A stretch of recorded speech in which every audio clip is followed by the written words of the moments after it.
In 1995, Professor Stephen Reese, an American psychologist and educator, was diagnosed with a life-threatening autoimmune disorder. This particular health challenge led him to ask a significant question of himself, and that is, what made his life meaningful and motivated his behavior? This curiosity led to an in-depth experimental study on human motivation. Hi, I'm Cornell Jermaine, and I want to welcome you back to another episode. Listen, if this is your first time here, welcome to the show. If you are a regular, I want to thank you for joining me again. Listen, if you're a regular and you have not subscribed, please subscribe to the channel, hit the notification bell so you don't miss a beat. Today, we're going to talk about why we buy. The secret to building brand loyalty in your business. Looking at this particular quote by Professor Stephen Reese, it says, everyone wants the same thing, but not to the same degree. So what differentiates your degree of want from mine?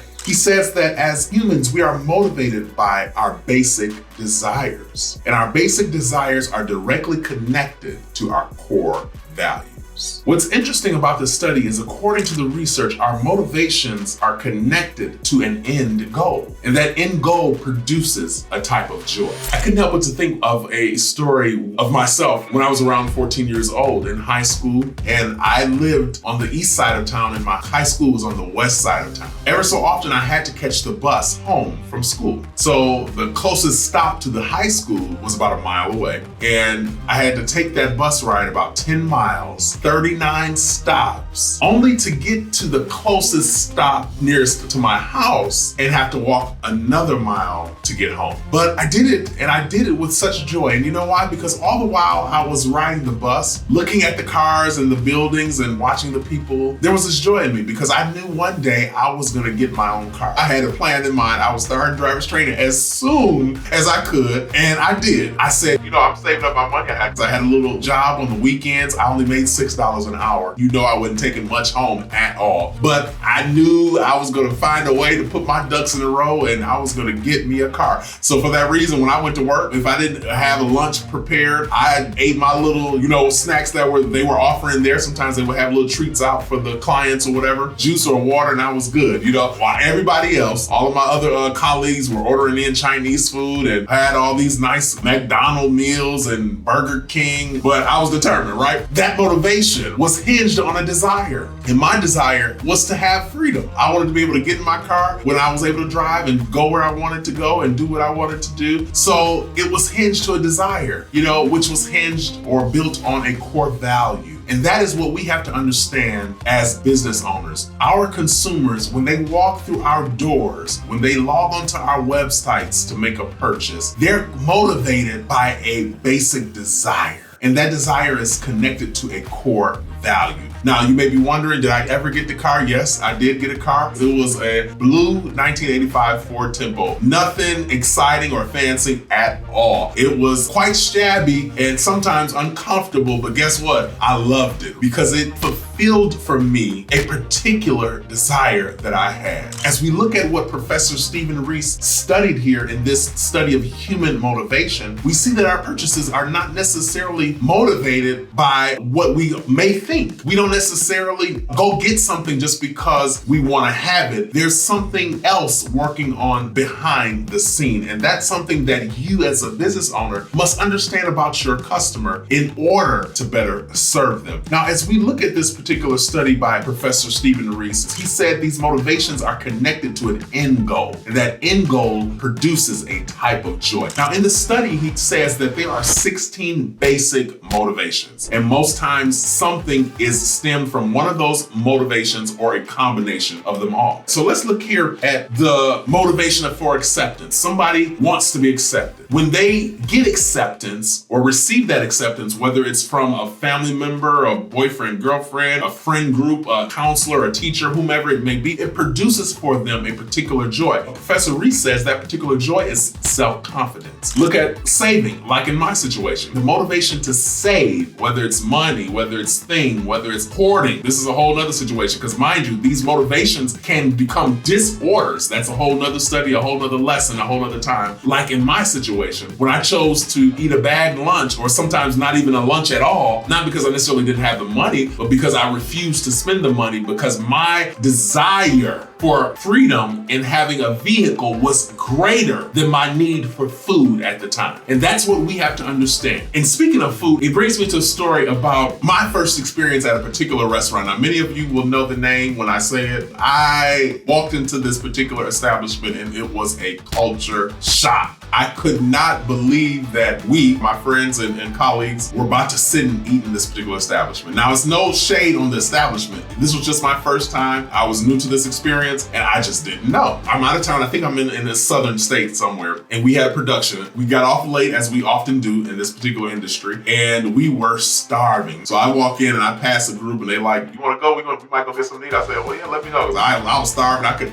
It was about 3:00 in the morning, but I was like, "Yeah, I could eat," So they decided to go to a local Waffle House. I had never been before. And it wasn't until I walked into the building with my friend group and colleagues that they realized I had never been before either, right? I was taken back. There were dishes piled up as far as you could see. To me, it was a mess. So I'm walking in, I'm like, they need to clean up here. I'm just having all my out loud talking to my people, about this particular establishment. And then they said, "Well, it ain't the best place as far as the cleanliness, but I'm telling you, you're gonna love the food." They told me what to order, and I got the All-Star Special, which many of you will know about if you're familiar, the All-Star Special. And I gotta say, it wasn't the cleanest place, but they were right. The food was good. Why did I bring this particular story up? I think it's important to note that when we're trying to make improvements to our business, sometimes we focus on the wrong things, right? So I have a particular strategy that I developed, and it's called the Meter of Amelioration. And this Meter of Amelioration is meant for entrepreneurs and businesses to measure the dislikes and the likes of their particular customer. And this Meter of Amelioration has on the far left the greatest dislike of that particular customer. Then on the far right, you're gonna have what I call what they love most. We have to consider that these particular measures can only come from people who have experienced us before, right? And what we need to do if we're going to improve in our business and build this brand loyalty into our business is we need to know and hone in on what that customer or group of customers want or love the most. And what they love the most will ultimately tell you what their greatest desire is, and obviously their core value. This came to me after an experience I had, and if you don't know, I have an extensive background in the beauty industry, particularly the hair care industry. And I had a client one day who just did not like the dryer, but she would do it. She would do it after I explained to her what it would do and how it would help. But I focused on trying to find some technologies and ways to kind of get around it because I knew she just didn't like it, right? Until one day she came, her husband dropped her off and we were catching up, and she told me that she told her husband, she was just joking to me that he was wondering, telling me just to call him, when I was ready. And I told him, I said, "Well, don't go far because I ain't got one of them stylists. We don't be in here all day." And it was at that moment that I realized what that client loved the most is the fact that she could get in and out. And knowing this led me to understand her desire, her value, her time. And understanding these elements of your customer will help you to better serve them. So what did I do with that information? And what can you do with that information? It gives you the opportunity to now build systems and processes around that thing that they love the most, that core value. So now that dislike is not as bad because what I love the most is being served to me on a silver platter every time I come. Don't pay so much attention to the greatest dislike. Because if you can hone in on the greatest desire and that love and what they value the most, you can ultimately distract them from that greatest dislike. So now when she has to go into the dryer, she doesn't mind because she knows that I have already built out a plan on how to get her in and out, regardless to what the service is, right? The same is true for your business. This is true for the Waffle House experience, right? People that go to Waffle House don't care about cleanliness. They're looking for good food at my convenience. And that's what Waffle House understands about its ideal customer. What they absolutely love most times has nothing to do with your service or product. That particular client that I spoke about didn't come to me not because she couldn't find someone somewhere else to do just as good of a job. She came because I value what she valued. What's important to understand with this particular study, and I like to hinge it upon what Professor Stephen Reese quotes. He said that we all have the same wants, but not to the same degree. What makes your desire different from mine? That basic motivation is built out of that value. And if as a business owner, you understand what that customer values, you now can serve them better. And I know I talked about the meter of amelioration. Obviously, that's going to be for a business that's already existing. And it's a little more extensive than just the greatest dislike and what they love the most. There are elements in between, but that's for a whole nother lesson, and I can't go through that in this video. Well, I'm here to tell you that you can build brand loyalty into your business before you even open the doors. How do you do so? You can do market research to understand what people love the most but are not getting. You want to open a hamburger shop. Listen to what the customer base is saying. What do they love the most and maybe aren't getting anymore? What you need to understand is there are businesses around and every day they're changing things, whether it's to save money, to save time, whatever the case may be. And many businesses don't understand this philosophy that I'm teaching right now. So they go in and change things based on their need, based on what's going to save them money, based on what's going to help their bottom line. And I get it, it's necessary to agree, but most don't even consider what the customer loves, let alone what they like. And if you understand and you can hone in to listen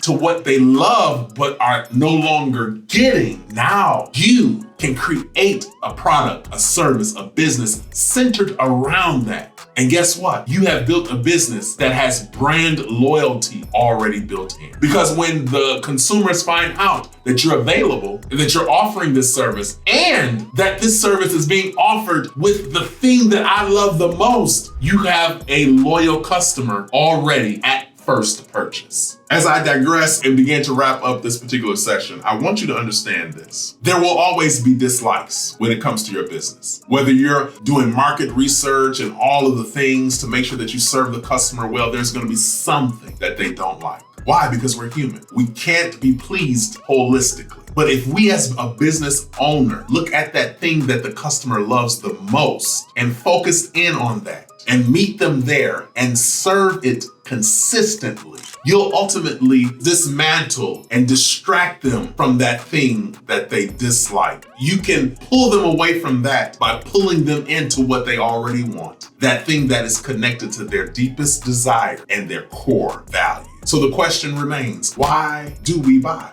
We are motivated to buy because of the desire that we have, the core value that desire is seated upon, and the joy that comes as a result of that purchase. I hope this has helped you as a business owner. I hope you really got this concept and this philosophy, and it is really making sense to you and how helping you to understand how you can develop and iterate and innovate as a business owner. This is Cornell Jermaine. I'm so glad that you've joined me here once again. Thank you for being a loyal subscriber, one who's following the channel and always supporting. I really appreciate. Listen, if you loved this video, give it a thumbs up, share it with a friend, and by all means, hit me up in the comments. Let me know what you think. And I'll see you back here, same place, same time next week. Take care.